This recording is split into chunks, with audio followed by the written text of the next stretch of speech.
So, welcome to the second part of my what you can do with a soft-modded Wii. So let's go instantly back. Fuck, I do it again. Let's go back to the homebrew channel, sorry. So, in the previous part I showed you the Genesis emulator, and here you can see the homebrew browser. Somehow it just crashes on me. I think that I need to update the homebrew browser manually and not do it when I'm booting up homebrew browser.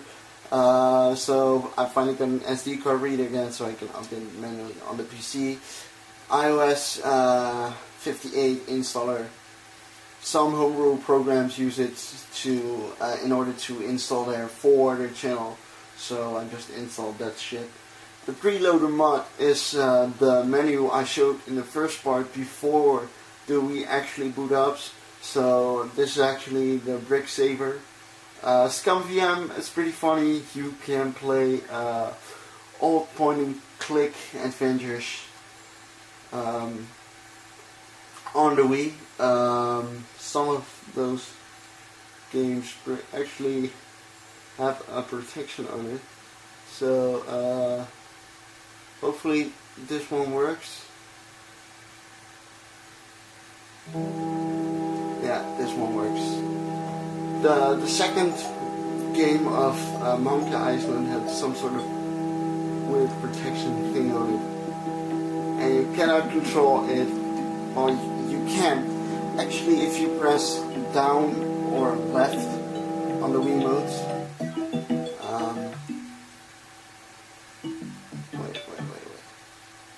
It was something that you see. You can just, like a normal keyboard on the PC, if you need to enter a code or something like that, you can enter it here. But basically, this is a point and click, so you don't really need that. And it just works like the original game. A is to click over there, and basically you select everything with A. So use poster, and that doesn't seem to work. But anyways, this is how it works. So before I quit this, I don't know all the buttons you can do with this. Yeah, if you press 1, you can change the way how the game loads. So basically you can change your sensitivity on the controller, mount DVDs, but see, it even has some sort of multiplayer mode in it. So basically, if it's a multiplayer game, then you can play it, but I don't know. Anyway, that is this emulator, so I press quit. I don't know if it's going back to the homebrew or the system manager. Yeah, it goes back to the homebrew channel again. Great. The SNES 9GX is a SNES emulator. I play a lot of my Mario games on it. As you can see, it has music. It asks me to update, but I update later because I only want to show something. So basically, you browse through your folder where you have the games installed. Mostly, if you start up the homebrew for the first time, it's gonna create a folder on your SD itself. So just put your ROMs in there, and basically, just like in the Genesis GX thing, you hold your Wiimote sideways, and yeah, just press the plus button to pause. So I press the plus button in here and it works. So yeah, left, right, just like, and I think 2 is to select, no 1 is to select, no, Start is to select on this menu, yes. Start again, and here's Super Mario World for the pretty good quality actually. So yeah, let me just start up one player game here, and 2 is select, and as you can see I'm not far in this game. 1 is the run button on the Wii, and yeah, that was a fail actually, but yeah, if you press home you do not go into the home menu, but you go into the menu of the emulator. As you can see, the emulator for me is in Dutch, so basically you can see the power just like normal, reset, open other games, save games, and here you can change the controller again, cheats, video mode, so NES controllers 4 to, that's how many controllers you can add, I think, to the game. And yeah, let me just go back. So normally the thing is already set up to 2 controllers. So yeah, then we close down this emulator. Hopefully it's going back to the homebrew channel. Yes, of course. And the Visual Boy Advance is just like same as in the SNES. It's Game Boy games. So let me just show you how this works and how cool it looks to play on a big Game Boy screen. I have 3 games here. The Castlevania Double Pack, Harmony of Dissonance, and Area of Sorrow, Onimusha Tactics, and Pokemon Emerald. I'm just gonna boot up Pokemon because everyone knows Pokemon. And look how big the screen is. And this is not even full screen. You can even go full screen. So let me just turn this up to full screen, but I do it not really full screen, but because some games it goes a little bit out of the screen. But I'm just going to show you how full screen is. So we click on video, and yeah, video mode. Yeah, you can even change it to PAL if you want, but leave that on automatically. But see, stretch until it fits. I think that was it. Yeah, that was the option. So then you go back, press the home screen, and bam, you have a full screen. Basically, most of the games say your save file is corrupted because it doesn't use the cartridge. Somehow the game thinks, what the fuck, your save is corrupted. But actually, if you just press continue, it continues to the just where you saved the game actually. So I'm just gonna walk a little bit to the trees again, press the plus button to save again, and just press save here, and then would you like to save the game? Yes. 2 to select again. All the controls are the same as in GX emulators, so Japan, save the game. Okay, so now I am gonna reset the game, so I press the home menu, reset, and it's gonna reset the game. And keep in mind that I stood by the trees, so I'm gonna show you that the corrupted error is nothing actually.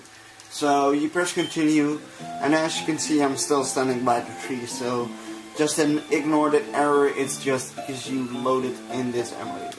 So yeah, that was the GX emulator.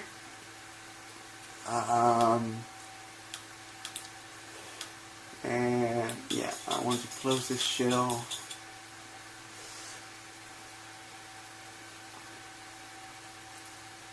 And now we go to WiiXplorer. What this actually does, it lets you, yeah, moderate your SD card without removing the SD card from the Wii and put it in your PC and do it there. So basically, if you really want to read a file really fast or copy a file to another folder on your SD really fast, and you don't want to pull out the SD and go back to your PC and do it there, you can basically do it on your Wii itself. So let me just start it up and load my SD and just show all the folders, all the text files I have here. So basically, if I select the folder and press plus, you can see I can cut, copy, paste, rename, delete, new folder, MD5 check, properties, all that sort of cool stuff. So if I press B, and yeah, here, this is the folder where my Game Boy games are at. So if I press A, see, you can see my saves here, see my save files. Here, do you want to open this file in a text editor? I press yes, see, and there you can even edit this thingy right here, right now. So yeah, as I said, you cannot do all the things you can do on the PC, but most of the normal stuff you do on the PC, like renaming stuff and shit, you can do it on the Wii itself now. As you can see my ROMs here, apps, actually all the homebrew apps that I'm running now, and actually, yeah, it's pretty funny. And if you go to start here, even there's a mode for an FTP server, all list, my channels. I can even install stuff here, I think. Yeah, here you can see all the channels I have on my menu, and the settings and the apps and stuff. Basically, I think I even can boot up stuff here if I want. So anyways, let me just close this shit out. Want to access WiiXplorer, yes.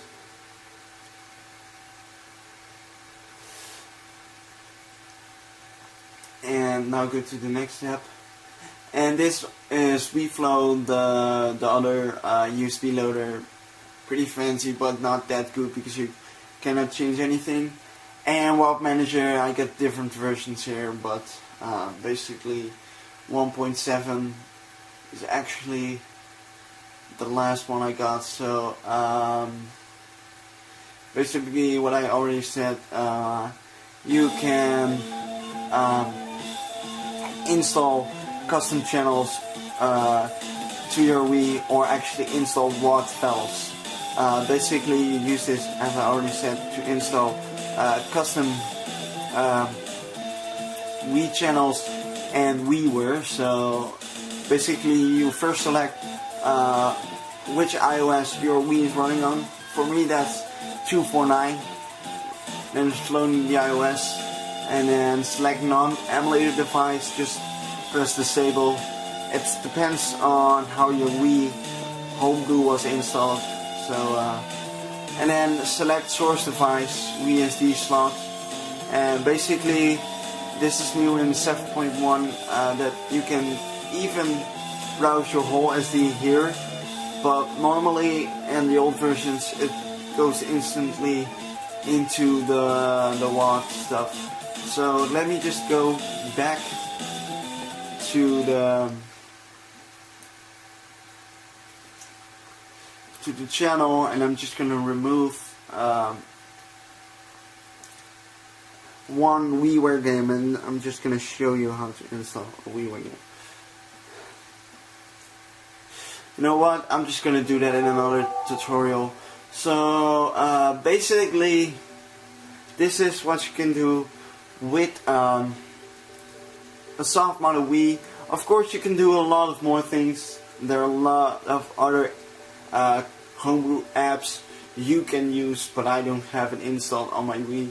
So yeah, I hope you liked this video, and yeah, till next video, later.